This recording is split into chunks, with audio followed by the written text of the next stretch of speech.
السلام عليكم ورحمة الله وبركاته.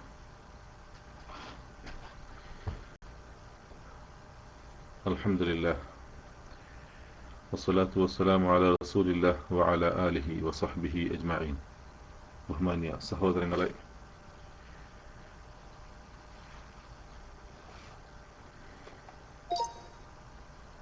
നൂറുൽ ഖുർആനിന്റെ 53-ാമത്തെ ദർസിലാണ് നാം ഇപ്പോഴുള്ളത്. സൂറത്തുൽ ബഖറയിലെ ആയത്തുകളാണ് നാം വിശദീകരിച്ചു കൊണ്ടിരിക്കുന്നത്. ഇന്നലെ 40-41 വചനങ്ങളിൽ അടങ്ങിയ ഭാഷാ വ്യാകരണ നിയമങ്ങളും അതുപോലെ അതിലടങ്ങിയ പദങ്ങളെക്കുറിച്ചുമൊക്കെയാണ് ചർച്ച ചെയ്തത്. അതിനുശേഷമുള്ള ആയത്ത് കൂടി ശ്രദ്ധിക്കുക.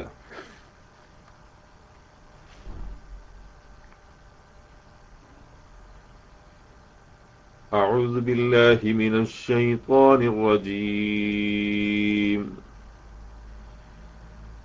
يا بني إسرائيل اذكروا نعمتي التي أنعمت عليكم وأوفوا بعهدي أوف بعهدكم وإياي فارهبون وآمنوا بما أنزلت مصدقا لما معكم ولا تكونوا أول كافر به ولا تشتروا بآياتي ثمنا قليلا وإياي فاتقون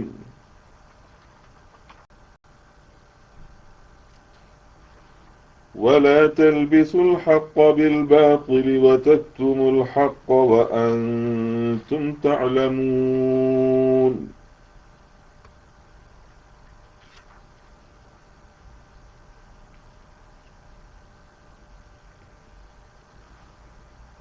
يا بني إسرائيل اذكروا نعمتي التي أنعمت عليكم وأوفوا بعهدي أوف بعهدكم وإياي فارهبون وآمنوا بما أنزلت مصدقا لما معكم ولا تكونوا أول كافر به ولا تشتروا بآياتي ثمنا قليلا وإياي فاتقون ولا تلبسوا الحق بالباطل وتكتموا الحق وأنتم تعلمون.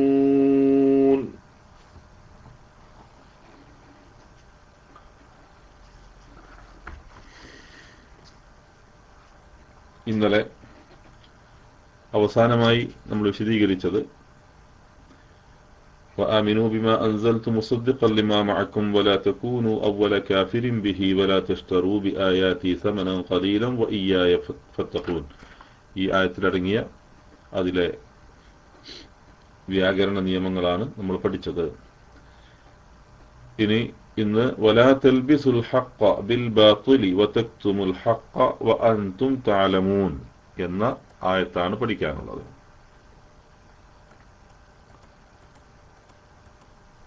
ولا تلبسوا الحق ولا تلبسوا നിങ്ങൾ കൂട്ടിക്കലർത്തുകയും ചെയ്യരുത്. അൽ ഹഖ യഥാർത്ഥം, ബിൽ ബാത്തിലി അയഥാർത്ഥവുമായി. യഥാർത്ഥത്തിന് വിപരീതമാണ് ബാത്തിൽ. ഹഖ് ബാത്തിൽ, ഹഖിന്റെ വിപരീതമാണ് ബാത്തിൽ. ഹഖ് എന്ന് പറഞ്ഞാൽ യഥാർത്ഥം, ന്യായം. ബാത്തിൽ എന്ന് പറഞ്ഞാൽ അയഥാർത്ഥം അല്ലെങ്കിൽ അന്യായം. അപ്പോ വലാ തൽബിസുൽ ഹഖ നിങ്ങൾ യഥാർത്ഥത്തെ അയഥാർത്ഥവുമായി കൂട്ടിക്കലർത്തരുത്. വതക്തുമു നിങ്ങൾ മറച്ചുവെക്കുകയും അരുത് അൽ ഹഖ യഥാർത്ഥത്തെ വ അൻതും നിങ്ങളാകട്ടെ തഅലമൂൻ അറിയുന്നു. വലാ തൽബിസുൽ ഹഖ ബിൽ ബാതിലി വതക്തുമുൽ ഹഖ വ അൻതും തഅലമൂൻ നിങ്ങൾ യഥാർത്ഥത്തെ അയഥാർത്ഥവുമായി കൂട്ടിക്കലർത്തുകയും യഥാർത്ഥത്തെ മറച്ചുവെക്കുകയും ചെയ്യരുത്, നിങ്ങളാകട്ടെ യഥാർത്ഥം അറിയുന്നു താനും.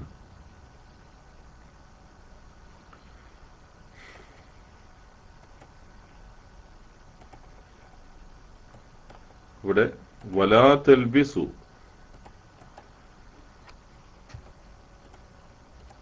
വലാ തൽബിസു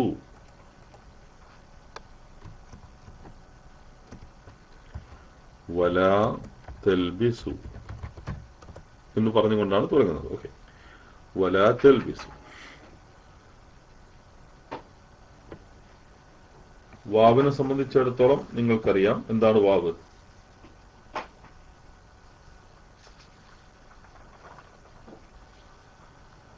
ആത്തിഫിന്റെ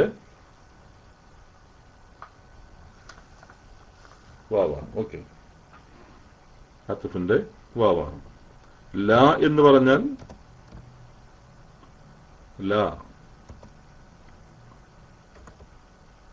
വാവ് ആത്തിഫിന്റെ വാവാണെന്ന് പറഞ്ഞു. എന്നാൽ ലാ എന്ന് പറയുന്നത് ഹർഫ് നഹി അതുപോലെ വജസ്ം അല്ലെ, നഹീന്റെ അക്ഷരമാണ്. അതോടൊപ്പം അത് ശേഷം വരുന്ന മുദാരി ആയ ഫിഅലിനെ ജസ്മ് ചെയ്യുന്ന ഹർഫ് കൂടിയാകുന്നു എന്നർത്ഥം. വലാ തൽബിസു ഇവിടെ ശ്രദ്ധിക്കുക, ലബിസ ലബിസ യൽബസു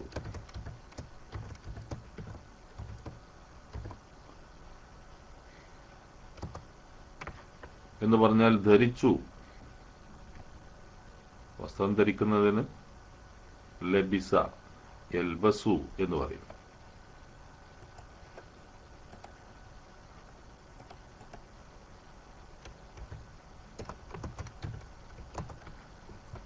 ആ ലബിസയുടെ ലബിസ എന്ന് പറയുമ്പോൾ അത് ഫഇല യഫ്അലു വസ്നിൽ അല്ലേ.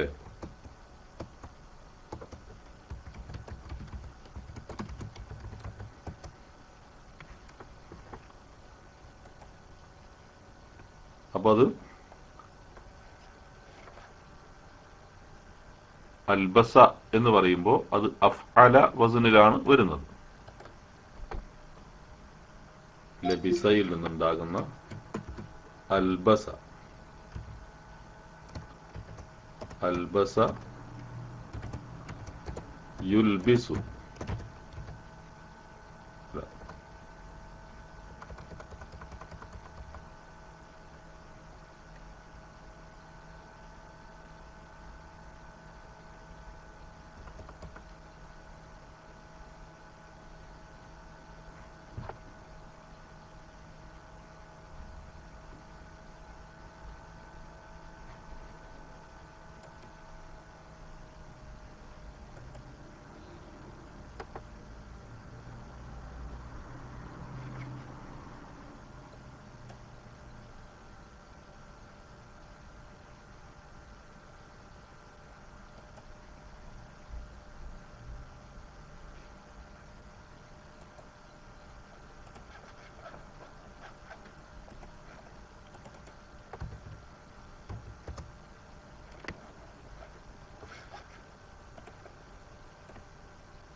ശ്രദ്ധിക്കുക, പറഞ്ഞാല് ചെറിയൊരു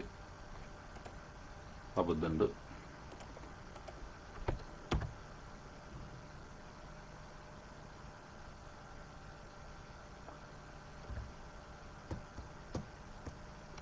ലബിസക്ക് രണ്ട് തരത്തിലുള്ള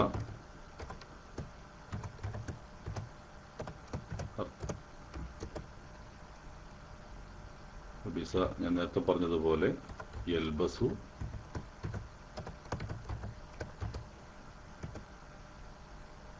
അതുപോലെ ലബിസക്ക് യൽബിസു.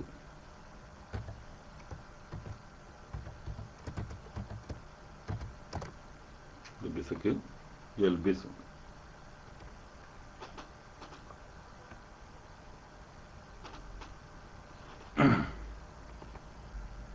ഒന്നാമത്തേത് ധരിപ്പിക്കുക, ധരിക്കുക, വസ്ത്രം ധരിക്കുക എന്ന അർത്ഥവും രണ്ടാമത്തേത് കൂട്ടിക്കലർത്തുക എന്ന അർത്ഥവുമാണുള്ളത്.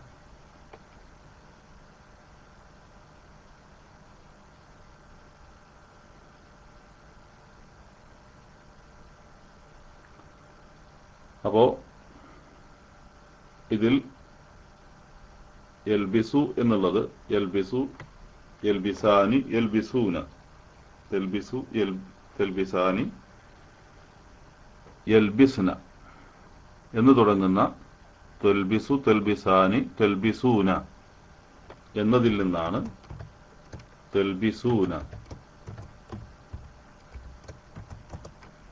തൽബിസൂന എന്നതിൽ നിന്ന് അതിൻ്റെ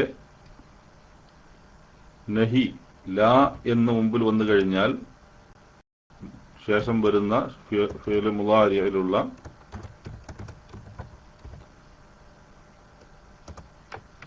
നൂനിനെ ഹദ്ഫ് ചെയ്യപ്പെടുന്നു എന്നർത്ഥം. ഇവിടെ വലാ തെൽബിസു എന്ന് പറയുമ്പോൾ അവിടെ ഫിഅ്ൽ മുളാരി എന്താണ്?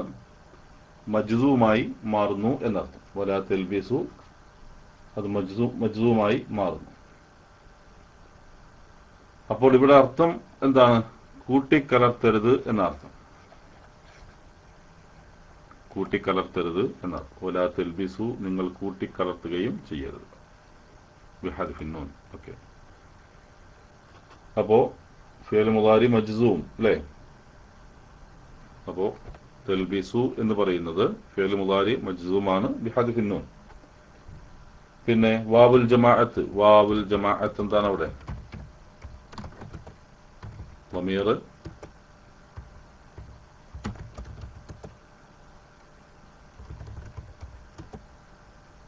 ളമീർ ലാ തെൽബിസു എന്ന് പറയുന്നതിലുള്ള മുസ്തത്തിറാണ്. ഓക്കെ.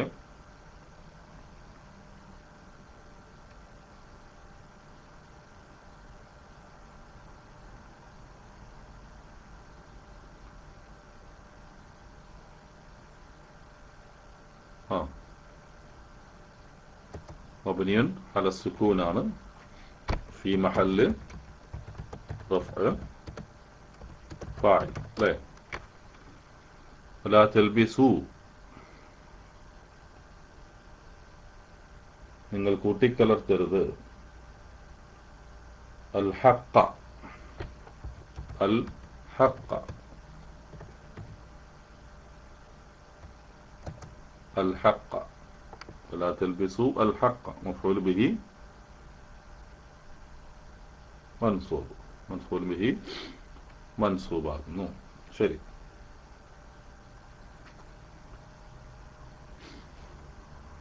നേരത്തെ പറഞ്ഞ വാവുൽ ജമാഅത്തിന്റെ ളമീർ മബ്നി അല സുകൂൻ ഫി മഹല്ല് റഫ്അ എന്ന് പറയുന്ന മുസ്തത്തിറായ ളമീർ അത് എന്താകുന്നു? തഖ്ദീറുഹു അൻതുമാണ്. ഇവിടെ മഫ്ഊൽ ബിഹി മൻസൂബ്. ഏതാണ്? അൽ ഹഖ, ഹഖുൻ. ഹഖുൻ എന്നത് അത് അതിന്റെ അടിസ്ഥാനപരമായ വാക്ക് ഹഖുൻ.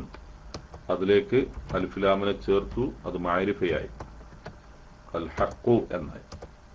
എന്നാൽ അത് മഫ്ഊൽ ബിഹി ആയപ്പോൾ അൽ ഹഖ, നിങ്ങൾ ഹഖിനെ എന്നർത്ഥം. അൽ ഹഖ എന്ന് പറയുമ്പോൾ നിങ്ങൾ ഹഖിനെ, ഹഖിനെ അതായത് യഥാർത്ഥത്തെ നിങ്ങൾ കൂട്ടിക്കലർത്തരുത്. ബി, ബി ഹർഫ്, ബി എന്ന് പറയുന്നത് ഹർഫ് ജർ.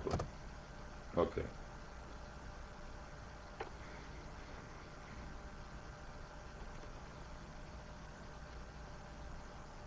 അൽ ബാത്തിലി ബിൽ ബാത്തിലി, നേരത്തെ പറഞ്ഞതുപോലെ ബാത്തിലുൻ എന്ന് പറഞ്ഞാൽ യഥാർത്ഥം, വ്യാജമായത് എന്നർത്ഥം. ബാത്തിലുൻ അതിനോട് അത് മാരിഫയാകുമ്പോൾ അൽ ബാത്തിലു എന്നായി മാറുന്നു. അൽ ബാത്തിലു.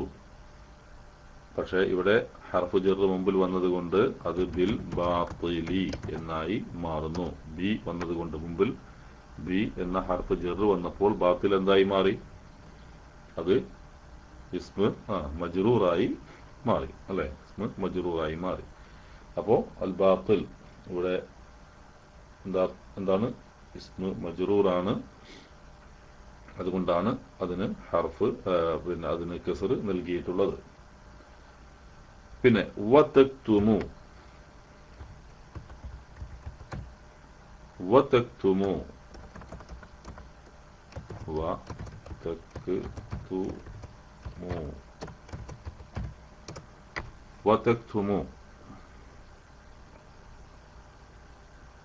ഇവിടെ എന്താണ്? കതമ യക്തുമു, കതമ യക്തുമു.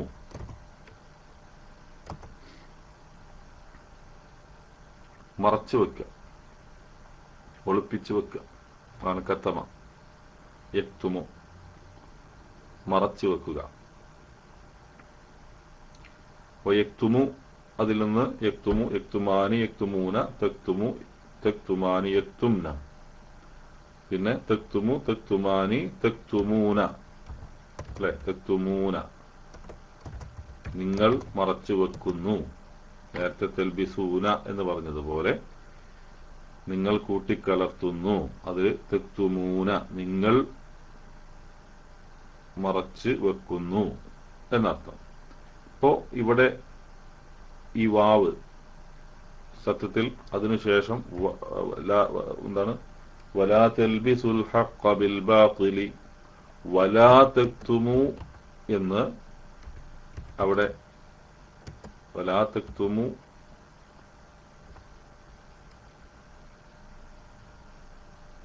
വലാ തക്തുമു അൽ ഹഖ്ഖ അത് മഅ്തൂഫായി വരുന്നതാണ്.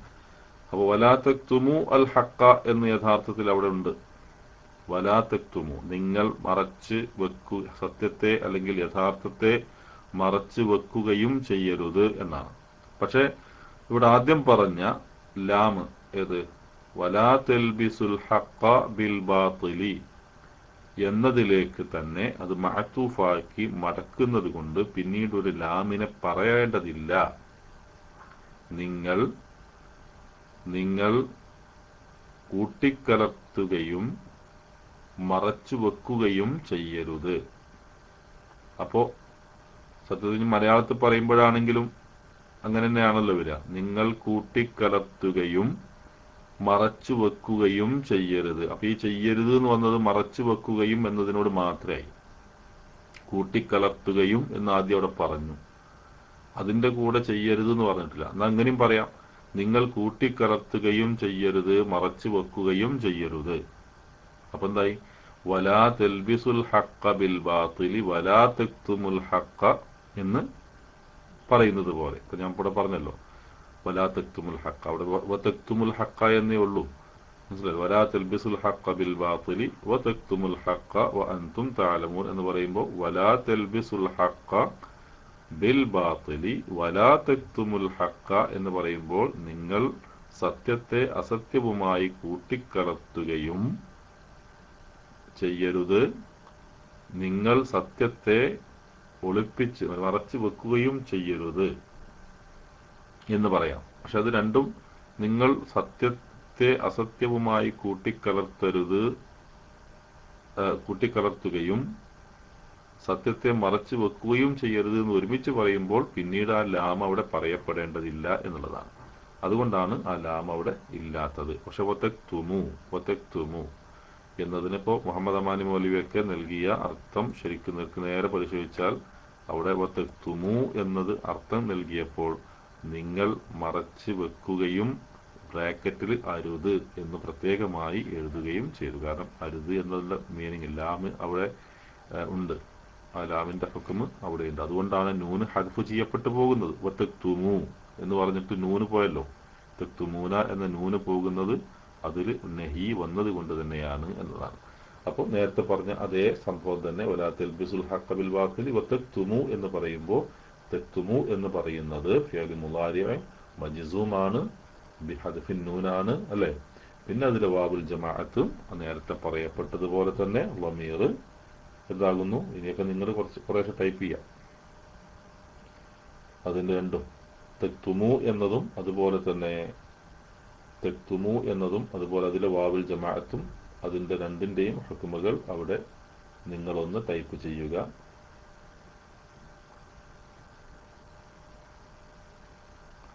ഫിഅൽ മുളാരിഅ മജ്സൂമാണ് തെക്തുമു എന്ന് പറയുന്നത്.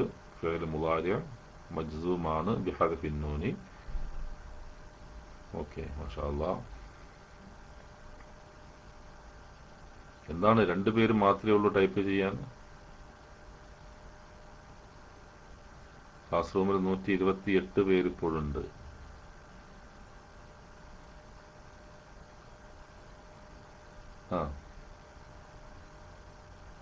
പിന്നെ അതിൽ വാവുൽ ജമാഅത്ത് വലാ തക്തുമു എന്ന് പറഞ്ഞു, വലാ തൽബിസു എന്ന് പറഞ്ഞപ്പോൾ പറഞ്ഞ അതേ ഇത് തന്നെ. അതിൽ വാവുൽ ജമാഅത്ത് മുമീർ മുസ്തത്തിറാണ് ഫി മഹല്ല് റഫ്അ ഫാഇൽ. ലമീർ മബ്നിയാണ് അല സുക്കൂൻ. അതെ, എല്ലാം പറയണം. ലമീർ മബ്നിയാണ് അല സുക്കൂൻ ഫി മഹല്ല് റഫ്ഇ ഫാഇൽ. മാഷാ അല്ലാഹ്. അങ്ങനെ വരട്ടെ.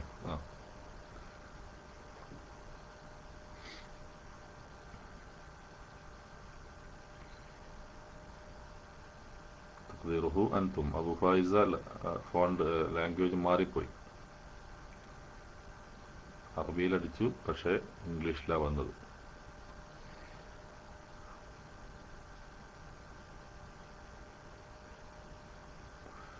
ശരി. പിന്നെ വഅൻതും തഅലമൂൻ, വഅൻതും തഅലമൂൻ, വഅൻതും അവിടെ വരുന്ന വാവ് എന്താണ്? അത്ഫാണോ ഇസ്തിനാഫാണോ അതല്ലോ ഇനി വേറെ വല്ലതുമാണോ? അൽ വാവ് അത് ഹാലിയാണ് അല്ലേ. വാവ് എന്താണ്? അൽ വാവുൽ ഹാലിയ എന്ന് പറയാം. വാവ് എന്താണ്? ഹാലിയ എന്ന് പറഞ്ഞാൽ വഅൻതും നിങ്ങളായിരിക്കെ എന്നർത്ഥം. എന്താ അതിനർത്ഥം പറയാം? നിങ്ങളായിരിക്കെ, നിങ്ങളാകട്ടെ.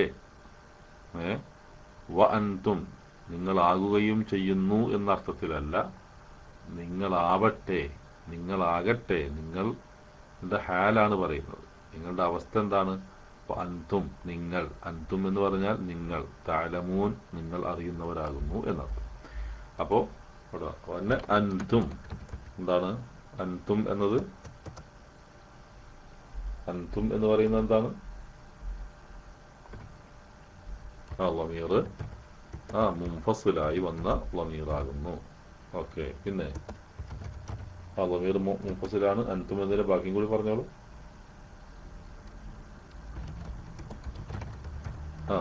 ലമീറുകൾ, ലമീർ മുൻഫസിൽ മബ്നിയൻ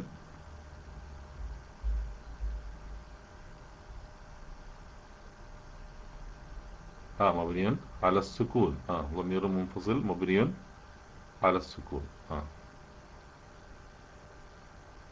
ضمير منفصل مبني على السكون.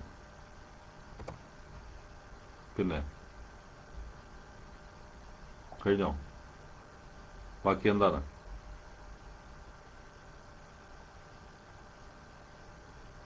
ബാക്കി എന്താണ്?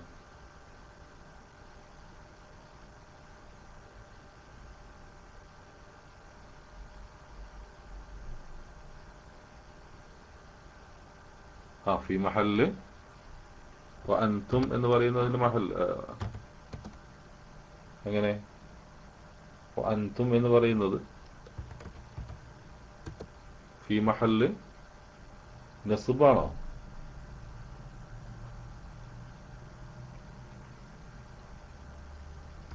ഈ മഹല്ല് റഫ് ആണ് അല്ലേ, ഈ മഹല്ല് റഫ് ആണ്. കാരണം അത് ഒരു മുബത്തദ ആയിട്ടാണ് വരിക. ഫാഇൽ എന്നത് നമുക്ക് പറയാൻ വയ്യ, മുബത്തദ ആയിട്ടാണ് വരിക. ഈ മഹല്ല് റഫ് മുബത്തദ ആയിട്ടാണ് വരിക. പിന്നെ തഅലമൂൻ, തഅലമൂൻ, തഅലമൂൻ എന്താണ് തഅലമൂൻ? തഅലമൂൻ അലിമ യഅലം, അലിമ യഅലം, അലിമ യഅലമു. അപ്പോൾ യഅലമു, യഅലമാനി, യഅലമൂന, തഅലമു, തഅലമാനി, യഅലംന, തഅലമു, തഅലമാനി, തഅലമൂന അല്ലേ. തഅലമൂന എന്ന് പറയുന്നത് ഫിഅൽ മുളാരി', തഅലമൂന ഫിഅൽ മുളാരി' മർഫൂആണ് അല്ലേ, മർഫൂആയ ഒരു ഫിഅൽ മുളാരി' ആണ്. അതിന്റെ സീഗ എന്താണ്? തഅലമൂനയുടെ സീഗ പറയുക, തഅലമൂന എന്നതിന്റെ സീഗ പറയുക.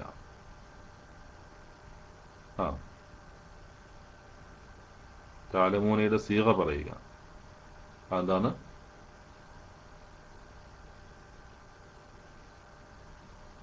ഹാദിർ, ജമ്മ, മുദക്കർ, ഹാദിർ. മാഷാ അല്ലാഹ്.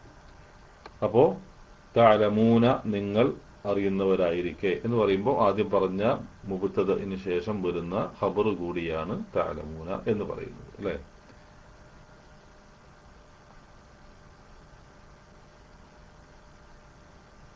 പിന്നെ അതിലടങ്ങിയ വാവുൽ ജമാഅത്ത് ഉണ്ടോ? വാവുൽ ജമാഅത്തില്ലേ? ആ വാവുൽ ജമാഅത്ത് കൂടി പറഞ്ഞ് നമുക്ക് അവസാനിപ്പിക്കാം.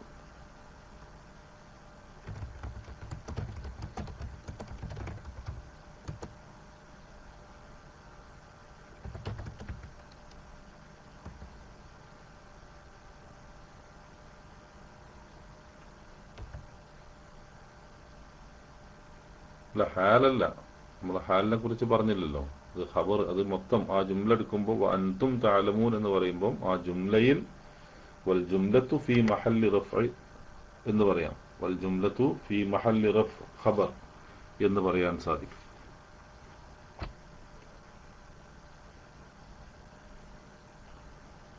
വാവുൽ ജമാഅത്തിനെ സംബന്ധിച്ച് പറയുമ്പോൾ ഫീ മഹല്ലി റഫ്ഇ ഫാഇൽ എന്ന് പറയാം.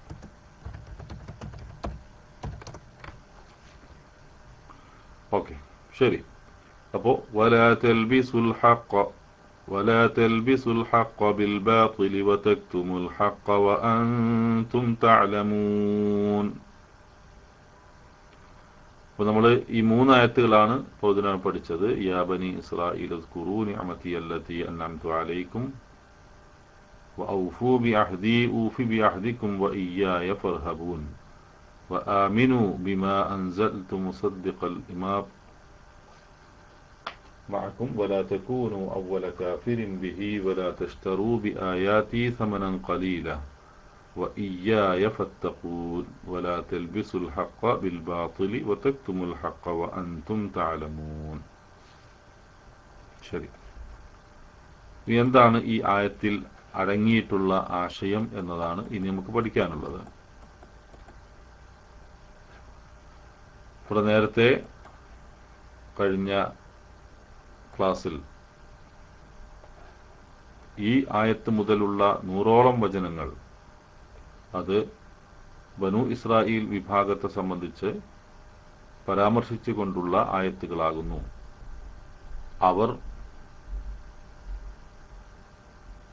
പാരമ്പര്യമായി സ്വീകരിച്ചു വരുന്ന വേദഗ്രന്ഥവും പ്രവാചകന്മാരും പ്രബോധനം ചെയ്തു വന്ന തത്വങ്ങളുമൊക്കെ ഖുർആൻ മുഖേന നബി സല്ലല്ലാഹു അലൈഹി വസല്ലമ പ്രബോധനം ചെയ്ത തത്വങ്ങളൊക്കെ ഒന്നു തന്നെയാണ് എന്ന് ഓർമ്മിപ്പിക്കാനാണ് ഈ ആയത്തുകൾ കൊണ്ട് പ്രധാനമായും അള്ളാഹു ഉദ്ദേശിച്ച ഒരു കാര്യം. മറ്റൊന്ന്, ഒരു സമുദായം എന്ന നിലക്ക് അവർക്ക് ലഭിച്ച പ്രത്യേകമായ അനുഗ്രഹങ്ങളെ എടുത്തു കാട്ടിക്കൊണ്ട് അവരെ സത്യവിശ്വാസം സ്വീകരിക്കുവാൻ പ്രേരിപ്പിക്കുക.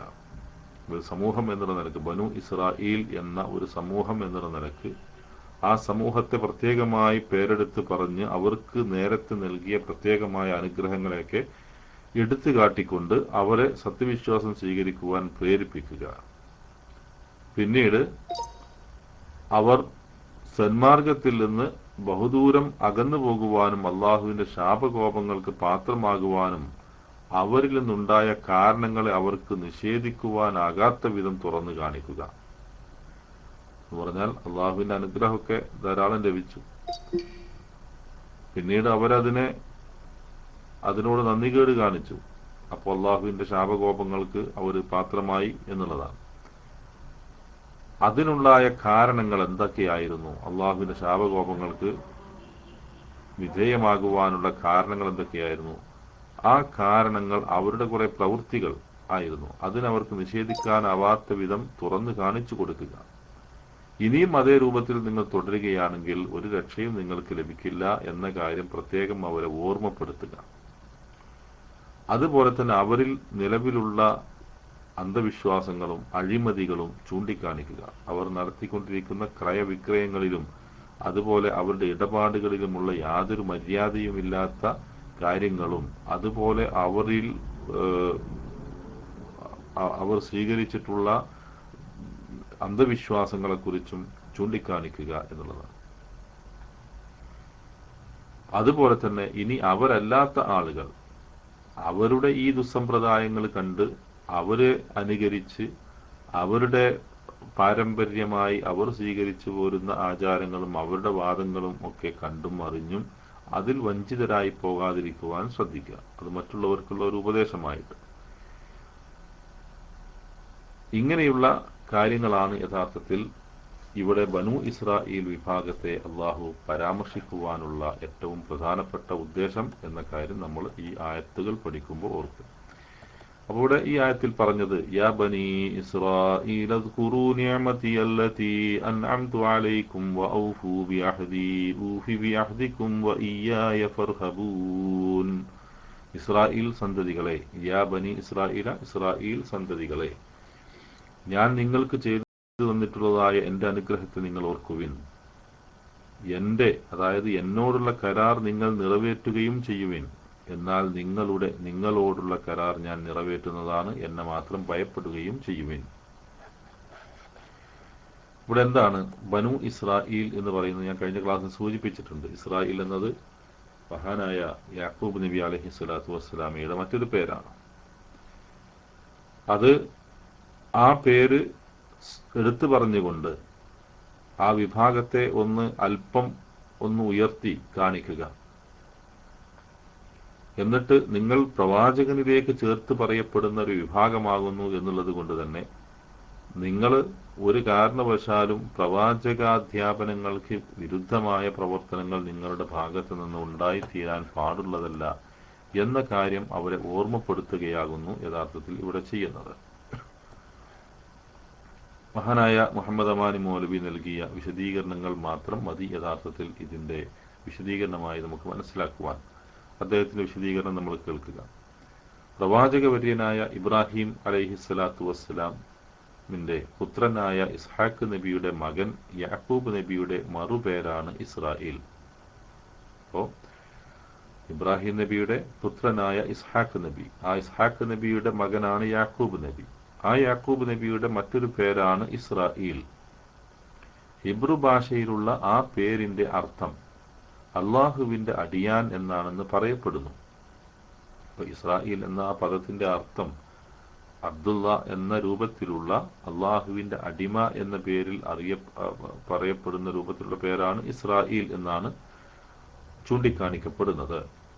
അദ്ദേഹത്തിന് യൂസുഫ് നബി അടക്കം 12 മക്കളുണ്ടായിരുന്നു. യൂസുഫ് നബി, അതുപോലെ തന്നെ യൂസുഫ് നബിയുടെ സഹോദരനായ ബിന്യാമീൻ, അതുപോലെ വേറെയും 10 മക്കളുണ്ടായിരുന്നു അദ്ദേഹത്തിന്. അവരുടെ സന്താന പരമ്പര കാലക്രമത്തിൽ 12 ഗോത്രങ്ങളായി തീർന്നു. എല്ലാം യാക്കൂബ് നബിയുടെ സന്താനങ്ങളാകൊണ്ട് എല്ലാവർക്കും മൊത്തത്തിൽ ഇസ്രായേൽ സന്തതികൾ അല്ലെങ്കിൽ ഇസ്രായേല്യർ എന്ന് പറയപ്പെടുന്നു. അപ്പൊ ഇവരൊക്കെ 12 ഗോത്രങ്ങളായി തീർന്നെങ്കിലും വലിയ 12 വിഭാഗങ്ങളായി തീർന്നുവെങ്കിലും അവരെല്ലാവരും യാക്കൂബ് നബിയുടെ മക്കളായതുകൊണ്ട് മൊത്തത്തിൽ ഇസ്രായേൽ സന്തതികൾ എന്നാണ് അവർ അറിയപ്പെട്ടിരുന്നത്.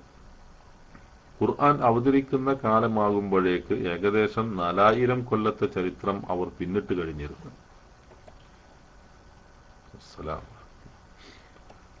ഖുർആൻ അവതരിക്കുന്ന കാലമാകുമ്പോഴേക്ക് ഏകദേശം 4000 കൊല്ലത്തെ ചരിത്രം അവർ പിന്നിട്ട് കഴിഞ്ഞിരുന്നു. അപ്പോൾ വിശുദ്ധ ഖുർആൻ അവതരിക്കുന്ന കാലഘട്ടം മുഹമ്മദ് നബി സല്ലല്ലാഹു അലൈഹി വസല്ലമയുടെ കാലഘട്ടവും ഇസ്രായേലിയുടെ ചരിത്രം ആരംഭിക്കുന്ന കാലഘട്ടവും തമ്മിൽ ഏകദേശം 4000 വർഷത്തെ വ്യത്യാസമുണ്ട് എന്നാണ് പറയപ്പെടുന്നത്.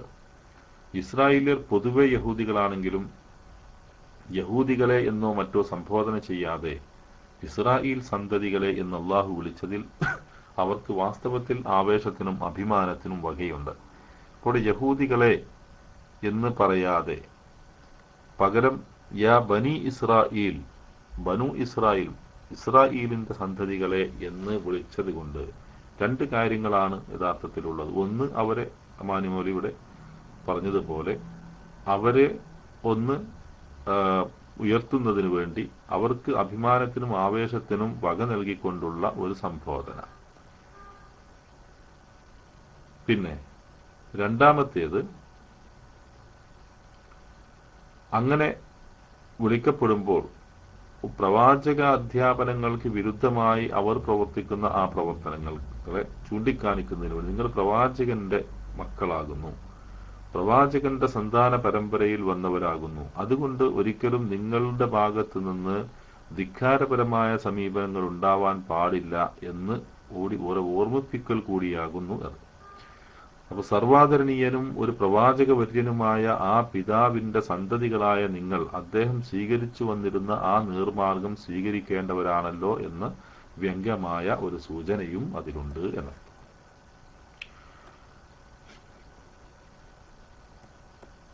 ഉദ്കുറു നിഅമതി, ഞാൻ നിങ്ങൾക്ക് ചെയ്തു തന്ന എന്റെ അനുഗ്രഹം നിങ്ങൾ ഓർക്കുവിൻ എന്നുള്ള വാക്യം താഴെ 1-ലധികം പ്രാവശ്യം അള്ളാഹു ആവർത്തിച്ചിരിക്കുന്നതായി കാണാം.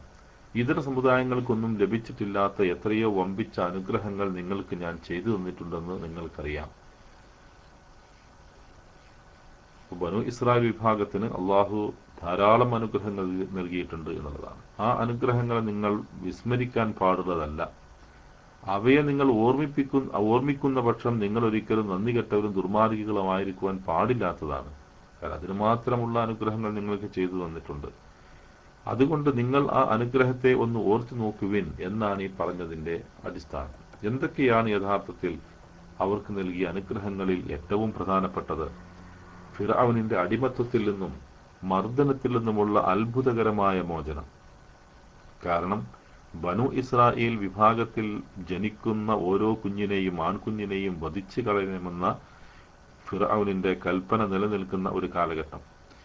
അതോടൊപ്പം ബനു ഇസ്രായേൽ എന്ന വിഭാഗത്തിന് ഒരു അടിമകളെപ്പോലെ അവരെ കാണുകയും അവർക്ക് യാതൊരു തരത്തിലുമുള്ള ജീവിക്കുവാൻ ആവശ്യമായ സ്വാതന്ത്ര്യം നൽകാതെ അവരെ അടിമകളാക്കി വെച്ചുകൊണ്ടിരിക്കുകയും അതോടൊപ്പം അവരെ പീഡിപ്പിക്കുകയും ചെയ്യുന്ന, അവരെ മർദ്ദിക്കുകയും ചെയ്യുന്ന സമീപനമായിരുന്നു ഫിർഔൻ വെച്ച് പുലർത്തിയിരുന്നത്. ആ ഫിർഔനിന്റെ അടിമത്വത്തിൽ നിന്ന് മോചനം നൽകി മനുഷ്യരാക്കി മാറ്റിയ ഒരു മഹത്തായ അനുഗ്രഹം അള്ളാഹു അവർക്ക് നൽകിയിട്ടുണ്ട് എന്നുള്ളത് ഒരു അനുഗ്രഹം. അതുപോലെ അസാധാരണമാം വിധത്തിൽ ചെങ്കടൽ കടന്ന് രക്ഷപ്പെട്ടത്, ചെങ്കടൽ കടന്ന് അവര് രക്ഷപ്പെട്ടത് ഈജിപ്തിൽ നിന്ന് ചെങ്കടൽ കടന്ന് പിന്നീട് പലസ്തീനിന്റെ ഭാഗത്തേക്ക് അവർ രക്ഷപ്പെട്ടു പോയത് എങ്ങനെയാണ്? അള്ളാഹുവിന്റെ വലിയ അനുഗ്രഹമായിരുന്നു. ഒരുപക്ഷെ ആ ചെങ്കടൽ കടന്നു പോകുവാൻ ഒരു മനുഷ്യനും സാധ്യമല്ലാത്ത വിധം ഉള്ള ഒരു വലിയൊരു കടൽ, ആ കടലില് ഒരു വഴിയുണ്ടാക്കി കൊടുക്കുകയും ആ വഴിയിലൂടെ അവർ സഞ്ചരിച്ച് അപ്പുറം കടക്കുകയും ചെയ്യുക എന്നത് ഒരു വലിയ അനുഗ്രഹമാണല്ലോ. അവർക്ക് അള്ളാഹു നൽകിയ ഒരു വലിയ അനുഗ്രഹമായിരുന്നു അത്. പിന്നീട് തീഹു വനാന്തരത്തിൽ വെച്ച് മന്നയും സൽവയും ലഭിച്ചുകൊണ്ടിരുന്നത് അള്ളാഹുവിന് അനുഗ്രഹമായി കൊണ്ട് അവർക്ക് നൽകിയ ഏറ്റവും നല്ല വിഭവങ്ങളായി അള്ളാഹു പറഞ്ഞിട്ടുള്ള മന്നയും സെൽവയും.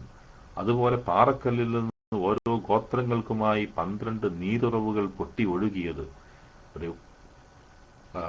ആ കല്ലിൽ നിന്ന് വെള്ളമില്ലാത്ത സന്ദർഭത്തിൽ, വെള്ളത്തിനു വേണ്ടി ബുദ്ധിമുട്ടിക്കൊണ്ടിരിക്കുന്ന സന്ദർഭത്തിൽ 12 നീരുറവുകൾ പൊട്ടി ഒഴുകിയത്. ഇതെല്ലാം ഈ സംഭവങ്ങൾ ഓരോന്നോരോന്നായി ഈ ആയത്തുകളിലൂടെ സൂറത്തുൽ ബഖറയിൽ തന്നെ അതിനെക്കുറിച്ച് വിശദമായി വിശദീകരിച്ച് പോകുന്നുണ്ട്. അതിന്റെ വിശദാംശങ്ങൾ നമുക്ക് ഇൻഷാ അല്ലാഹ് ആ സന്ദർഭത്തിൽ പഠിക്കാൻ സാധിക്കും. ഇങ്ങനെ ധാരാളം അനുഗ്രഹങ്ങൾ നിങ്ങൾക്ക് നൽകിയിട്ടുണ്ട്. അത് നിങ്ങൾ ഓർക്കേണ്ടതുണ്ട്. യാ ബനി ഇസ്രാഈൽ ഉദ്കുറു നിഅമതി അല്ലതി അൻഅംതു അലൈക്കും, ഞാൻ നിങ്ങൾക്ക് നൽകിയ അനുഗ്രഹങ്ങളെ നിങ്ങൾ കൃത്യമായി ഓർക്കേണ്ടതുണ്ട് എന്നാണ് അല്ലാഹു സുബ്ഹാനഹു വ തആല പറയുന്നത്. അപ്പോ ഇങ്ങനെയുള്ള ധാരാളം അനുഗ്രഹങ്ങൾ, അതുപോലെ വളരെയധികം പ്രവാചകന്മാരുടെയും രാജാക്കന്റെയും പാരമ്പര്യമുള്ളവരായത് എന്നിങ്ങനെ, അപ്പം ഒരുപാട് പ്രവാചകന്മാരുടെ പാരമ്പര്യമുള്ളവരായിരുന്നു അവർ. മക്കയിൽ ജനിച്ച മുഹമ്മദ് നബി സല്ലല്ലാഹു അലൈഹി വസല്ലമ ഇസ്മായിൽ നബിയിലേക്കാണ് ചേർത്ത് പറയപ്പെടുന്നതെങ്കിൽ ഇബ്രാഹിം നബിയുടെ പുത്രനായ ഇസ്മായിൽ നബിയിലേക്കാണ് അദ്ദേഹത്തെ ചേർത്ത് പറയുന്നതെങ്കിൽ ഇബ്രാഹിം നബിയുടെ പുത്രനായ ഇസ്ഹാഖ് നബിയുടെ പുത്രനായ യാക്കൂബ് നബിയുടെ പുത്രനായ യൂസുഫ് നബിയും, അങ്ങനെ ആ പരമ്പരയിൽ ധാരാളം പ്രവാചകന്മാർ കൊണ്ടുവരികയും ചെയ്തിട്ടുണ്ട്. എന്നാൽ ഇപ്പുറത്ത് ഇസ്മായിൽ നബി അലൈഹി സ്വലാത്തു വസ്സലാം കഴിഞ്ഞതിന് ശേഷം പിന്നീട് ഒരു പ്രവാചകനായി അറിയപ്പെട്ടത് മുഹമ്മദ് നബി സല്ലല്ലാഹു അലൈഹി വസല്ലമയാണ്. അപ്പൊ അതുകൊണ്ട് ബനു ഇസ്രായേൽ വിഭാഗത്തിൽ നിന്ന് ധാരാളം പ്രവാചകന്മാർ വന്നിട്ടുണ്ട്, ധാരാളം രാജാക്കന്മാർ വന്നിട്ടുണ്ട്. ഇങ്ങനെയുള്ള വലിയ പാരമ്പര്യമുള്ള ആളുകളായിരുന്നു നിങ്ങൾ എന്ന കാര്യം, അതൊരു അള്ളാഹുവിന്റെ അനുഗ്രഹമാകുന്നു എന്ന കാര്യം നിങ്ങൾ വിസ്മരിക്കാൻ പാടുള്ളതല്ല എന്നാണ്. ഈ വർഗ അനുഗ്രഹങ്ങളെ സ്മരിക്കുവാനാണ് അള്ളാഹു അവരെ ആഹ്വാനം ചെയ്യുന്നത്. മൂസാ നബി അലൈഹിസ്സലാത്തു വസ്സലാം അവരോട് പറഞ്ഞതിനെ കുറിച്ച് വിശുദ്ധ ഖുർആൻ എടുത്ത് വേറെ പറയുന്നുണ്ട്. അതെന്താകുന്നു? യാ ഖൗമി ഉദ്കുറൂ നിഅമതല്ലാഹി അലൈക്കും ഇദ് ജഅല ഫീകും അംബിയാ വജഅലകും മുലൂകൻ വആതാകും മാ ലം യുഅതി അഹദൻ മിനൽ ആലമീൻ എന്ന് സൂറത്തുൽ മാഇദയിലെ 20-ാമത്തെ ആയത്ത്. എന്താണ്? എന്റെ ജനങ്ങളെ, അള്ളാഹു നിങ്ങളിൽ പ്രവാചകന്മാരെ ഏർപ്പെടുത്തുകയും നിങ്ങളെ രാജാക്കളാക്കുകയും ലോകരിൽ ഒരുവർക്കും നൽകാത്തത് നിങ്ങൾക്ക് നൽകുകയും ചെയ്തിരിക്കെ അവൻ നിങ്ങൾക്ക് ചെയ്തു തന്ന അവന്റെ അനുഗ്രഹം നിങ്ങൾ ഓർമ്മിക്കുവിൻ എന്ന് മൂസാ നബി അലൈഹി സ്വലാത്തു വസ്സലാം അവരോട് പറഞ്ഞതാണ്. യാ ഖൗമി, എന്റെ ജനങ്ങളെ, അള്ളാഹു നിങ്ങളിൽ ഉദ്കുറൂ നിഅമതല്ലാഹി അലൈക്കും, അള്ളാഹുവിന്റെ നിഅമത്തിനെ നിങ്ങൾ അനുസ്മരിക്കുക. ഇദ് ജഅല ഫീകും അംബിയാ, നിങ്ങളിൽ നിന്ന് അവൻ പ്രവാചകന്മാരെ നിശ്ചയിച്ചപ്പോൾ ആ കാര്യത്തെ നിങ്ങൾ ഓർക്കുക. വജഅലകും മുലൂക, നിങ്ങളെ രാജാക്കളാക്കിയതിനെ കുറിച്ചും നിങ്ങൾ സ്മരിക്കുക. വആതാകും, നിങ്ങൾക്ക് നൽകിയതിനെ കുറിച്ചും മാ ലം യുഅതി അഹദൻ മിനൽ ആലമീൻ, ലോകർക്കാർക്കും ഇതിനു മുമ്പ് നൽകിയിട്ടില്ലാത്ത വിധത്തിലുള്ള അനുഗ്രഹങ്ങൾ ധാരാളം നൽകിയതിനെ കുറിച്ചും നിങ്ങൾ ഓർക്കുക എന്ന് അല്ലാഹു സുബ്ഹാനഹു വ തആല അവരോട് പറഞ്ഞിട്ടുണ്ട്. അപ്പോ ധാരാളം അനുഗ്രഹങ്ങൾ അവർക്ക് അല്ലാഹു നൽകിയിട്ടുണ്ട് എന്ന് തന്നെയാണ് ഇവിടെ ഈ ആയത്തിൽ അല്ലാഹു സുബ്ഹാനഹു വ തആല പഠിപ്പിക്കുന്നത്.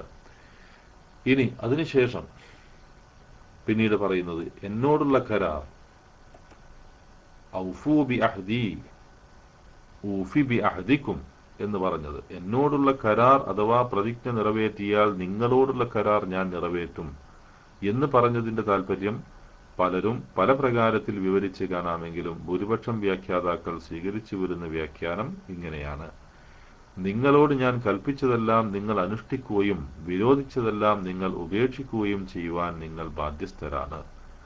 അത് നിങ്ങൾ നിറവേറ്റിയാൽ നിങ്ങളോടുള്ള ബാധ്യത ഞാനും നിറവേറ്റും. അതായത് ഞാൻ നിങ്ങളെക്കുറിച്ച് തൃപ്തിപ്പെടുകയും നിങ്ങൾക്ക് വമ്പിച്ച പ്രതിഫലങ്ങൾ നൽകുകയും ചെയ്യും.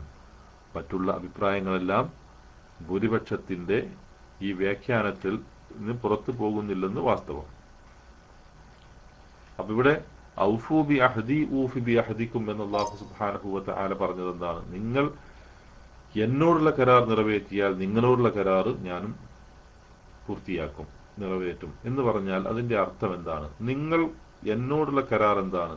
അള്ളാഹുവിന്റെ ഈ ഭൂമിയിൽ അള്ളാഹുവിന്റെ നിയമങ്ങൾ അനുസരിച്ചുകൊണ്ട്, അവന്റെ നിർദ്ദേശങ്ങൾ അനുസരിച്ചുകൊണ്ട്, പ്രവാചകന്മാരുടെ അധ്യാപനങ്ങൾക്ക് വിധേയമായിക്കൊണ്ട്, അവരോട് ധിക്കാരം പ്രവർത്തിക്കാതെ, അള്ളാഹുവിന്റെ അനുഗ്രഹങ്ങളെ സ്മരിച്ചുകൊണ്ട്, ആ അനുഗ്രഹങ്ങൾക്ക് നന്ദി കാണിച്ചുകൊണ്ട് യഥാർത്ഥ മുസ്ലിംകളായി ഇവിടെ ജീവിക്കുക എന്നതാണ് എന്നോടുള്ള നിങ്ങളുടെ കരാർ. ആ കരാർ നിങ്ങൾ നിറവേറ്റിയാൽ ഞാൻ നിങ്ങളോടുള്ള കരാറ് നിറവേറ്റും എന്ന് പറഞ്ഞാൽ ഞാൻ നിങ്ങളെക്കുറിച്ച് തൃപ്തിപ്പെടുകയും നിങ്ങൾക്ക് വമ്പിച്ച പ്രതിഫലങ്ങൾ നൽകുകയും ചെയ്യും. അതോടൊപ്പം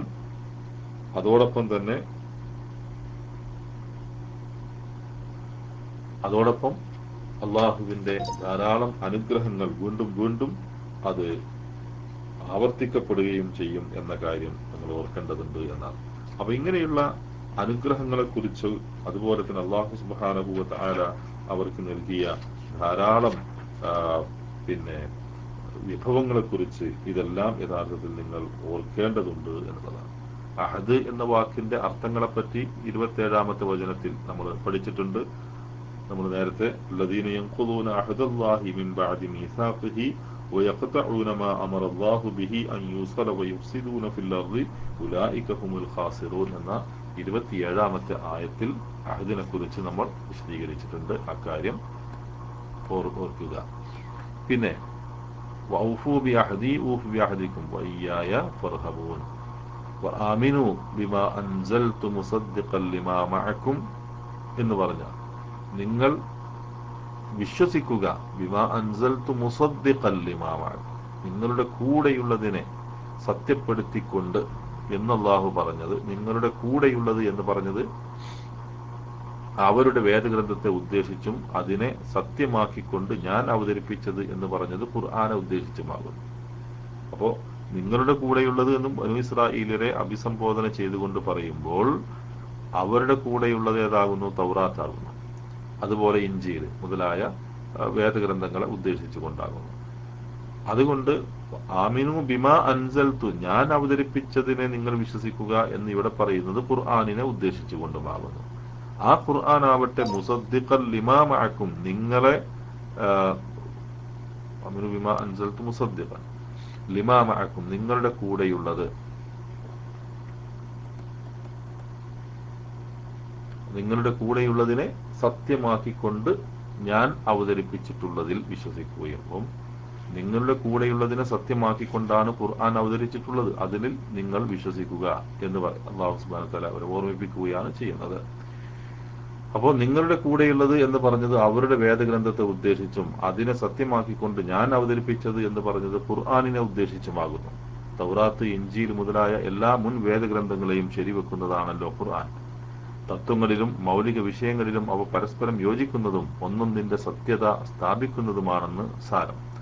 എന്നിരിക്കെ ഇസ്രായേലിയുടെ കൈവശത്തുള്ള തൗറാത്ത് സാക്ഷാൽ തൗറാത്ത് പ്രബോധനം ചെയ്യുന്ന അതേ സിദ്ധാന്തങ്ങൾ പ്രബോധനം ചെയ്യുന്ന ഖുർആനെ സ്വീകരിക്കുവാൻ തൗറാത്തിന്റെ അനുയായികളെന്ന് അവകാശപ്പെടുന്ന അവർ മറ്റെല്ലാരെക്കാളും ആദ്യം മുന്നോട്ട് വരേണ്ടതാണ്. അപ്പോൾ ഏറ്റവും കൂടുതൽ ഈ ഖുർആനിനെ സ്വീകരിക്കുവാൻ ബാധ്യതപ്പെട്ടവരാണ് ബനൂ ഇസ്രായേൽ വിഭാഗം. കാരണം അവരുടെ കയ്യിലുള്ള വേദഗ്രന്ഥം എന്ന് പറയുന്ന തൗറാത്തും ആ തൗറാത്തിൽ അടങ്ങിയിട്ടുള്ള ആശയങ്ങളും വിശ്വാസങ്ങളും ആദർശങ്ങളും പ്രമാണങ്ങളും ഒക്കെയും അത് തന്നെയാണ് വിശുദ്ധ ഖുർആനിലുമുള്ളത്. അതുകൊണ്ട് വിശുദ്ധ ഖുർആൻ പഠിപ്പിക്കുന്നത് മൂസ അലൈഹിസ്സലാത്തു വസ്സലാം പഠിപ്പിച്ച അതേ ആദർശം തന്നെയാകുന്നു. അതുകൊണ്ട് ഒന്നാമതായി ഈ ഖുർആനിനെ സ്വീകരിക്കുവാൻ ബാധ്യതയുള്ളത് ഇവർക്ക് തന്നെയാകുന്നു എന്ന് അല്ലാഹു ചൂണ്ടിക്കാണിക്കുകയാണ്. ഫാമിനു ബിമാ അൻസൽതു മുസദ്ദിഖൻ ലിമാ മഅകും വലാ തകൂനു അവ്വല കാഫിരിൻ ബിഹി. യഹൂദികളെ സംബന്ധിച്ചിടത്തോളം സംഭവിച്ചത് നേരെ മറിച്ചാണ് താനും. നബി സല്ലല്ലാഹു അലൈഹി വസല്ലമ മദീനയിൽ അവരുടെ അടുക്കൽ ചെന്ന ആദ്യ മാത്രയിൽ തന്നെ അവരതിൽ അവിശ്വസിക്കുകയും നിഷേധിക്കുകയുമാണ് ചെയ്തത്. അപ്പോൾ മദീനയിൽ നബി സല്ലല്ലാഹു അലൈഹി വസല്ലമ കടന്നു വരുമ്പോൾ അവിടെ ജൂത വിഭാഗമുണ്ട്. അവിടുത്തെ പ്രബല വിഭാഗമായിരുന്നു ജൂതന്മാർ. ആ ബനു ഖുറൈളയും ബനു ഖൈനുഖാഉമൊക്കെ അത്തരത്തിലുള്ള വിഭാഗങ്ങളിൽപ്പെട്ടവരായിരുന്നു. ആ വിഭാഗങ്ങളൊക്കെ സത്യത്തിൽ നബി സല്ലല്ലാഹു അലൈഹി വസല്ലമയെ നിഷേധിക്കുകയാണ് ചെയ്തത്, ഖുർആനിനെ നിഷേധിക്കുകയാണ് ചെയ്തത്, അവർ അവിശ്വസിക്കുകയാണ് ചെയ്തത്. അതുകൊണ്ടാണ് പറഞ്ഞത് വലാ തകൂനു അവ്വല കാഫിരിൻ ബിഹി, അതിൽ അവിശ്വസിക്കുന്ന ആദ്യത്തെ കൂട്ടർ നിങ്ങളാവരുത് എന്ന് പറഞ്ഞത്. ആദ്യം തന്നെ അത് കേൾക്കുമ്പോൾ തന്നെ അതിന് അവിശ്വസിക്കുന്ന ആദ്യത്തേവരായി നിങ്ങൾ മാറാൻ പാടില്ല. കാരണം എന്താണ്? നിങ്ങൾക്ക് മദീനയിൽ ജീവിക്കുന്ന മറ്റനേകം ഗോത്രങ്ങളെക്കാളും ഈ ഖുർആനുമായും അതുപോലെ അള്ളാഹുവിന്റെ വേദഗ്രന്ഥങ്ങളുമായും ധാരാളം ബന്ധമുള്ള ആളുകളാകുന്നു. നിങ്ങളൊരു പ്രവാചകന്റെ കുടുംബത്തിൽ ജനിച്ച് അതിൽ അത് ഉണ്ടാവുകയും ആ പ്രവാചകന്റെ പേരിൽ അറിയപ്പെടുകയും ചെയ്തിട്ടുള്ള ആളുകൾ ആയതുകൊണ്ട് തന്നെ ആ പ്രവാചകന്മാരുടെ അവസാനത്തെ കണ്ണിയായ മുഹമ്മദ് നബിയിലൂടെ അവതരിപ്പിക്കപ്പെടുന്ന വിശുദ്ധ ഖുർആനിൽ വിശ്വസിക്കുക എന്നത് നിങ്ങൾക്ക് നിർബന്ധമാകുന്നു എന്ന കാര്യം നിങ്ങൾ മറക്കരുത് എന്നാണ്. വലാ തകൂനു അവ്വല കാഫിരിൻ ബിഹി വലാ തശ്തറൂ ബിആയാതി സമനൻ ഖലീല. വലാ തശ്തറൂ ബിആയാതി സമനൻ ഖലീല. നിങ്ങൾ എന്റെ ആയത്തുകൾക്ക് നിങ്ങൾ തുച്ഛമായ വില വാങ്ങുകയും ചെയ്യരുത് എന്ന് അല്ലാഹു സുബ്ഹാനഹു വ തആല അവരോട് പറയുന്നു. വലാ തശ്തറൂ ബിആയാതി സമനൻ ഖലീല. ആയാത്ത് എന്നാൽ എന്താണ്? ദൃഷ്ടാന്തങ്ങൾ, തെളിവുകൾ, ലക്ഷ്യങ്ങൾ, അടയാളങ്ങൾ എന്നൊക്കെയാണ് വാക്കർത്ഥം. ഏകവചനം ആയത്ത് എന്നാകുന്നു. ഖുർആനിൽ മിക്കവാറും 4 തരം കാര്യങ്ങൾക്കാണ് ഈ വാക്ക് ഉപയോഗിക്കപ്പെടാറുള്ളത്. പ്രാപഞ്ചികവും പ്രകൃതിപരവുമായ ദൃഷ്ടാന്തങ്ങൾ അല്ല ആയാത്തുൽ കൗനിയ, മഴ, കാറ്റ്, സൂര്യൻ, ചന്ദ്രൻ ആദിയായവ ഇതിൽ ഉൾപ്പെട്ടതാണ്. അപ്പൊ ആയത്ത് ഖുർആൻ പറയുമ്പോൾ പല അർത്ഥങ്ങൾ ആയത്ത് എന്നതിന് വിശുദ്ധ ഖുർആൻ ഉദ്ദേശിച്ചിട്ടുണ്ട്. അതിൽ ഒന്നാമത്തേത് നമുക്ക് തന്നെ നോക്കിയാൽ കാണുന്ന അള്ളാഹു നമ്മുടെ മുമ്പിൽ, നമ്മുടെ കൺമുമ്പിൽ അവതരിപ്പിച്ചിട്ടുള്ള പ്രകൃതി ദൃഷ്ടാന്തങ്ങൾ, പ്രാപഞ്ചികമായ ദൃഷ്ടാന്തങ്ങൾ. ഇതൊക്കെ അൽ ആയാത്തുൽ കൗനിയ എന്ന പേരിൽ അറിയപ്പെടുന്നത്. സൂര്യന്, ചന്ദ്രന്, അതുപോലെ തന്നെ മറ്റ് ഗോളങ്ങൾ, അതുപോലെ മഴ, കാറ്റ്, ഇങ്ങനെയൊക്കെയുള്ള നമ്മുടെ കൺമുമ്പിൽ നമ്മൾ കണ്ടുകൊണ്ടിരിക്കുന്ന പിന്നെ നക്ഷത്രങ്ങൾ, ഇതെല്ലാം അതിൽ ഉൾപ്പെട്ടതാകുന്നു. അപ്പൊ ഇത്തരത്തിലുള്ള ധാരാളം ആയത്തുകൾ സംബന്ധിച്ച് അല്ലാഹു സുബ്ഹാനഹു വ തആല സൂചിപ്പിക്കുന്നുണ്ട്. വലാ തശ്തറൂ ബിആയാതി സമനൻ ഖലീല. ഇനി രണ്ടാമത്തേത് നബിമാർ മുഖേന വെളിപ്പെടാറുള്ള അസാധാരണ സംഭവങ്ങളും അമാനുഷിക സംഭവങ്ങളും. നബിമാർ മുഖേന വെളിപ്പെടാറുള്ള ഹവാരിഖുൻ ലിൽ ആദാത്ത് എന്ന് പറയുന്നത്, ഹവാരിഖുൻ ലിൽ ആദാത്ത്, അസാധാരണ സംഭവങ്ങൾ, അതുപോലെ തന്നെ അൽ മുഅ്ജിസാത്ത്, അമാനുഷിക സംഭവങ്ങൾ, ഇതെല്ലാം അതിൽപ്പെട്ടതാകുന്നു. ഇവിടെ നബിമാർക്ക് അള്ളാഹു വെളിപ്പെടുത്തുന്ന 2 തരത്തിലുള്ള സംഭവങ്ങളുണ്ട്. ഒന്ന് അമാനുഷിക സംഭവങ്ങൾ, അൽ മുഅ്ജിസാത്ത് എന്ന പേരിൽ അറിയപ്പെടുന്നത്. മറ്റൊന്ന് അസാധാരണ സംഭവങ്ങൾ എന്ന പേരിൽ അറിയപ്പെടുന്നത്. ഇത് രണ്ടും, ഒന്ന് പ്രവാചകന്മാർ അവർ പ്രവാചകന്മാരാകുന്നു എന്ന് സ്ഥാപിക്കുന്നതിന് വേണ്ടിയിട്ടുള്ള അമാനുഷിക സംഭവങ്ങൾ.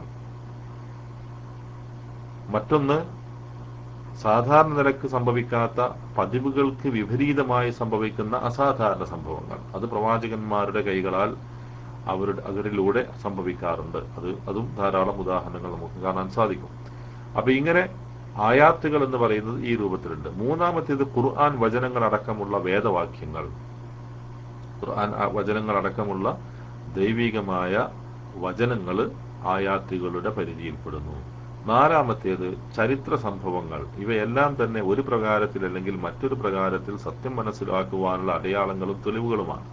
അപ്പൊ അതുകൊണ്ട് ചരിത്ര സംഭവങ്ങൾ. അപ്പോ ഇവിടെ എന്താണ് അല്ലാഹു സുബ്ഹാനഹു വ തആല വലാ തശ്തറൂ ബിആയാതി സമനൻ ഖലീല, എന്റെ ആയത്തുകൾക്ക് കുറഞ്ഞ വില വാങ്ങരുത് എന്ന വാക്യം കുറെ വിപുലമായ ആശയം ഉൾക്കൊള്ളുന്നതാകുന്നു. അള്ളാഹുവിന്റെ വിധിവിലക്കുകളും ആജ്ഞാനിർദ്ദേശങ്ങളും ലക്ഷ്യദൃഷ്ടാന്തങ്ങളും അവഗണിച്ചുകൊണ്ട് അവക്ക് പകരം ഐഹികമായ കാര്യലാഭങ്ങളൊന്നും സ്വീകരിക്കരുതെന്നാണ് ഇതിന്റെ രത്നച്ചുരുക്കം.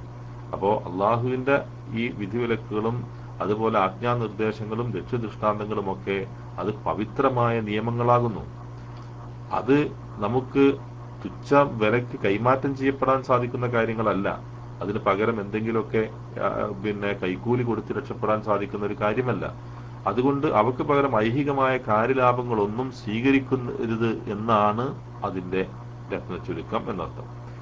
മതകാര്യങ്ങളിലും നീതിന്യായങ്ങളിലും കൈക്കൂലിയും മാമൂലും വാങ്ങുക, നേതൃത്വമോഹം, സ്ഥാന നഷ്ടഭയം, സ്വാർത്ഥ താല്പര്യം എന്നിങ്ങനെയുള്ള കാരണങ്ങളാൽ മതശാസനങ്ങൾ ലംഘിക്കുകയോ സത്യം മൂടിവെക്കുകയോ ചെയ്യുക, മതനിയമങ്ങൾ മറച്ചുവെച്ച് അതിൽ നിന്ന് മുതലെടുക്കുക മുതലായ കാര്യങ്ങളെല്ലാം ഇതിൽപ്പെടുന്നു.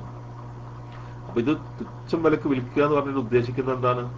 ഖുർആന് അല്ലെങ്കിൽ വേദഗ്രന്ഥങ്ങൾ അതിന്റെ കോപ്പി എടുത്ത് മറ്റുള്ള ആളുകൾക്ക് കൊടുക്കുമ്പോൾ ക്യാഷ് അതിന്റെ വില വാങ്ങരുത് എന്ന അർത്ഥത്തിലെ അല്ല. മറിച്ച് എന്താണ്, ഇത്തരത്തിലുള്ള കാര്യങ്ങൾ, ഇത് അതിലടങ്ങിയിട്ടുള്ള ആശയങ്ങൾ, ഐഹികമായ കാര്യലാഭം, നമുക്കൊരു കാര്യം ഉണ്ടെങ്കിൽ ആ നിയമങ്ങളൊന്നും സ്വീകരിക്കാതെ പോവുക, അതിനെ തള്ളിക്കളയുക, അങ്ങനെയുള്ള നിലപാട് നിങ്ങൾ സ്വീകരിക്കാൻ പാടില്ല. മതകാര്യങ്ങളിലും നീതിന്യായങ്ങളിലും കൈക്കൂലിയും മാമൂലും വാങ്ങുക. കാരണം എന്തെങ്കിലും ഒരു മത നിയമം മറിക്കാൻ വേണ്ടിയിട്ട് പുരോഹിതന്മാർ എന്ത് ചെയ്യും? അവര് കാര്യലാഭത്തിന് വേണ്ടിയിട്ട് മതനിയമങ്ങളിൽ എന്തെങ്കിലും കൈക്രിയകൾ നടത്തും, അവിടെ അഴിമതി നടത്തും, അതിനെന്തെങ്കിലും വാങ്ങും. അതുപോലെ തന്നെ നേതൃത്വത്തിൽ എത്തിപ്പെടാൻ വേണ്ടിയിട്ടോ അല്ലെങ്കിൽ ഉള്ള നേതൃത്വം നഷ്ടപ്പെടാതിരിക്കുവാൻ വേണ്ടിയിട്ടോ അങ്ങനെയുള്ള കാര്യങ്ങൾക്ക് വേണ്ടി അള്ളാഹുവിന്റെ നിയമങ്ങൾ ലംഘിക്കുകയോ സത്യം മൂടിവെക്കുകയോ ചെയ്യുക, ഇതൊക്കെ അവരിൽ ഉണ്ടായ സംഭവങ്ങളാണ്. ഇവിടെ ഇതൊക്കെ എടുത്തു പറയുന്നത് ഇതൊന്നും സത്യവിശ്വാസികളായ മുഅ്മിനുകളായ ആളുകളിൽ ഉണ്ടാവാൻ പാടില്ല എന്ന കാര്യം പ്രത്യേകമായി പഠിപ്പിക്കാൻ വേണ്ടിയിട്ടാണ്. അപ്പൊ അതൊരിക്കലും നമ്മുടെ ജീവിതത്തിൽ ഉണ്ടാവാൻ പാടില്ല. ഖുർആൻ പറയുന്ന കാര്യങ്ങൾ, ആ ഖുർആൻ വിശദീകരണമായ റസൂലുള്ളാഹി സ്വല്ലല്ലാഹു അലൈഹി വസല്ലം ഹദീസുകളിൽ പറയുന്ന കാര്യങ്ങൾ, ഇതൊക്കെ മറ്റൊരു താല്പര്യത്തിന് വേണ്ടിയിട്ടും നമ്മൾ മാറ്റി വെക്കാൻ പാടുള്ളതല്ല. അതിന്റെ ആ നിയമത്തിന്റെ പവിത്രതയും അതിന്റെ ഗൗരവവും അതിലടങ്ങിയിട്ട് അത് മനുഷ്യന് നൽകുന്ന ഏറ്റവും വലിയ സന്ദേശവും എല്ലാം ഉൾക്കൊണ്ടുകൊണ്ട് അതിനനുസൃതമായി നാം ജീവിതത്തെ നയിക്കുക എന്നതാണ് ഒരു വിശ്വാസി ചെയ്യേണ്ടത്. അതുകൊണ്ട് ഒരിക്കലും തന്നെ അതിനെ ആ രൂപത്തിൽ നമ്മൾ ആക്കി തീർക്കുവാൻ പാടുള്ളതല്ല എന്നതാണ്. എന്ന് അല്ലാഹു സുബ്ഹാനഹു വ തആല പറഞ്ഞിട്ടുണ്ട്. ഇഹലോക വിഭവം എന്ന് പറഞ്ഞാൽ തുച്ഛമായതാകുന്നു, അതൊന്നുമല്ല. ഇഹലോകത്ത് നമുക്ക് ലഭിക്കുന്ന ലക്ഷക്കണക്കിന് കോടിക്കണക്കിന് വില വരുന്ന നമ്മുടെ സമ്പാദ്യങ്ങളൊന്നൊക്കെ യഥാർത്ഥത്തിൽ ഈ പരലോകം വെച്ച് നോക്കുമ്പോൾ അത് തുച്ഛമാകുന്നു. അതുകൊണ്ട് അതിന്റെ പിറകെ പോയി പരലോകം നഷ്ടപ്പെടുത്തരുത് എന്നുള്ളാഹു നമ്മെ അറിയിക്കുകയാണ്. ഇസ്രായേലിനെ അഭിമുഖീകരിച്ചുകൊണ്ട് ഇത് പറയുവാൻ കാരണം മുകളിൽ പറഞ്ഞതുപോലെ ഉള്ള ദുസ്സമ്പ്രദായങ്ങൾ അവരിൽ സർവത്രയായിരുന്നത് കൊണ്ടും അവർ സത്യവിശ്വാസം സ്വീകരിക്കാതിരുന്നത് അത്തരം ഐഹിക സ്വാർത്ഥങ്ങൾ നിമിത്തമായത് കൊണ്ടുമാകുന്നു. ഈ വാക്യം അവരെ അഭിമുഖീകരിച്ചാണെന്ന് വെച്ച് മുസ്ലിങ്ങൾക്ക് ബാധകമല്ലെന്ന് കരുതേണ്ടതില്ല. ഇതോടെ പറയുന്നത് എല്ലാവർക്കും ഒരുപോലെ ബാധകമാകുന്നു എന്ന കാര്യം നമ്മൾ ഓർക്കേണ്ടതുണ്ട്. അതുകൊണ്ടാണ് നബി സല്ലല്ലാഹു അലൈഹി വസല്ലം പറഞ്ഞത്, മൻ തഅല്ലമ ഇൽമൻ മിമ്മാ യബ്തഗി ബിഹി വജ്ഹുല്ലാഹ് ലാ യതഅല്ലമുഹു ഇല്ലാ ലിയുസീബ ബിഹി അർളൻ മിന ദുനിയ ലം യരിഹ് റായിഹത്തുൽ ജന്ന യൗമൽ ഖിയാമ. നബി സല്ലല്ലാഹു അലൈഹി വസല്ലം പറയാണ്, അള്ളാഹുവിന്റെ പ്രീതി ഉദ്ദേശിക്കപ്പെടേണ്ടതായ ഒരു അറിവ് ഒരാൾ പഠിച്ചു, ഇഹത്തിൽ നിന്ന് വല്ല വിഭവവും അത് മുഖേന നേടുവാനല്ലാതെ അവനത് പഠിച്ചിരുന്നുമില്ല. എന്നാൽ ഖിയാമത്ത് നാളിൽ സ്വർഗത്തിന്റെ വാസന അവൻ വാസനിക്കുകയില്ല തന്നെ. നോക്കണം, അള്ളാഹു അവതരിപ്പിക്കുന്ന നിയമങ്ങൾ, ദൈവിക വാക്യങ്ങൾ, വിശുദ്ധ ഖുർആനിൽ അടങ്ങിയ ആയത്തുകൾ, സന്ദേശങ്ങൾ, അള്ളാഹു ഒരു പ്രവാചകനെ അയച്ചുകൊണ്ട് ആ പ്രവാചകൻ പഠിപ്പിക്കുന്ന കാര്യങ്ങൾ, ഇതിലെല്ലാം ഉള്ള ഈ അറിവുകളൊക്കെയും യഥാർത്ഥത്തിൽ പരലോകത്തെ നമ്മെ രക്ഷപ്പെടുത്തുന്ന അറിവുകളാകുന്നു. അത് ഇഹലോകത്ത് വല്ലതും ലഭിക്കാൻ വേണ്ടിയിട്ട് ഒരാൾ പഠിച്ചു കഴിഞ്ഞാൽ ആ ഇഹലോകത്ത് നിന്ന് വല്ലതും കിട്ടണമെന്ന് ആഗ്രഹിച്ചുകൊണ്ടാണ് പഠിക്കുന്നതെങ്കിൽ തീർച്ചയായും ഖിയാമത്ത് നാളിൽ സ്വർഗത്തിന്റെ വാസന അവൻ വാസനിക്കുകയില്ല തന്നെ. എന്താണ് ദൈവിക വാക്യങ്ങളായ വിശുദ്ധ ഖുർആൻ? അത് പഠിക്കുന്ന കാര്യത്തിൽ, അത് അറിയുന്ന കാര്യത്തിൽ പലതരത്തിലുള്ള ഉദ്ദേശങ്ങൾ, ഐഹികമായ ഉദ്ദേശങ്ങൾ മനുഷ്യരിൽ കടന്നു വരാൻ സാധ്യതയുണ്ട്.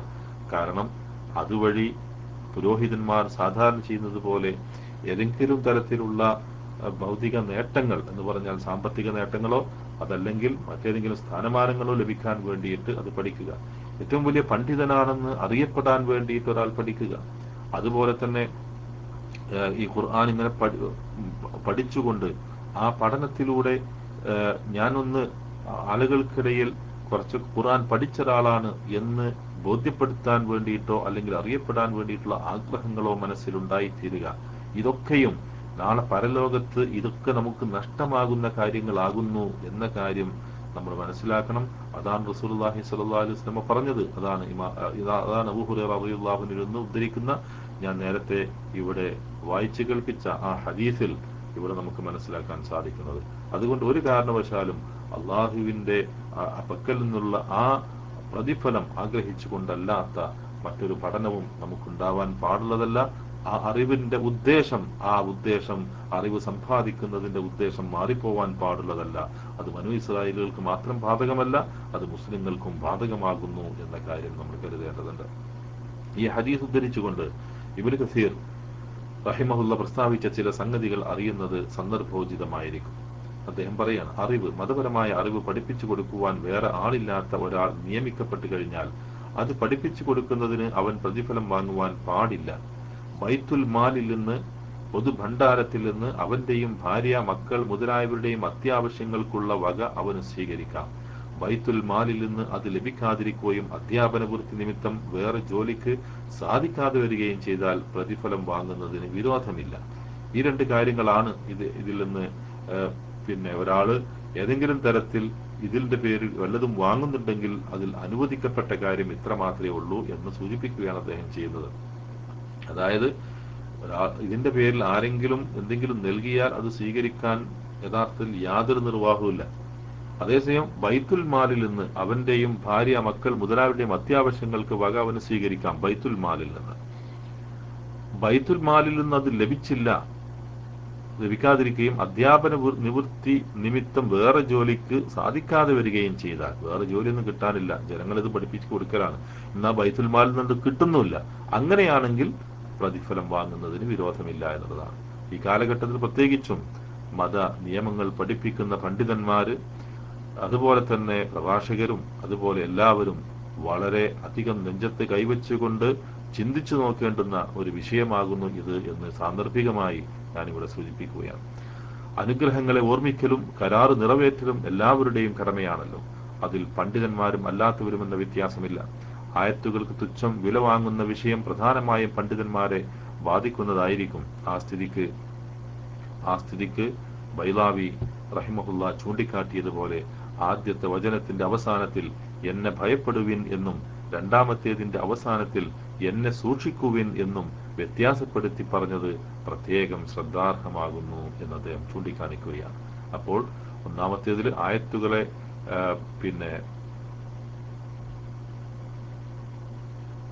യാ ബനി ഇസ്രായീൽ ഉദ്കുറൂ നിഅമതി അല്ലതി അൻഅംതു അലൈക്കും വഔഫൂ ബിഅഹദി ഊഫു ബിഅഹദികും വഇയ്യായ ഫർഹബൂൻ എന്ന ആദ്യത്തെ ആയത്തിലും രണ്ടാമത്തേതിൽ വഇയ്യായ ഫത്തഖൂൻ, രണ്ട് കാര്യവും വളരെയധികം ഗൗരവത്തോടു കൂടിയിട്ടാണ് അല്ലാഹു സുബ്ഹാനഹു വ തആല പറഞ്ഞിട്ടുള്ളത്. അള്ളാഹുവിനെ ഭയപ്പെടുക, അള്ളാഹുവിനെ സൂക്ഷിക്കുക, ഇത് രണ്ടും സത്യവിശ്വാസികളുടെ ജീവിതത്തിലുണ്ടായിരിക്കേണ്ടതാണ്. അതിൽ നിന്ന് വിരുദ്ധമായ സമീപനം ബനൂ ഇസ്രായേൽ വിഭാഗത്തിൽ, ജൂത വിഭാഗത്തിൽ ഉണ്ടായതിനെ സംബന്ധിച്ചാണ് അള്ളാഹു ഇവിടെ പ്രത്യേകമായി ചൂണ്ടിക്കാണിക്കുന്നത്.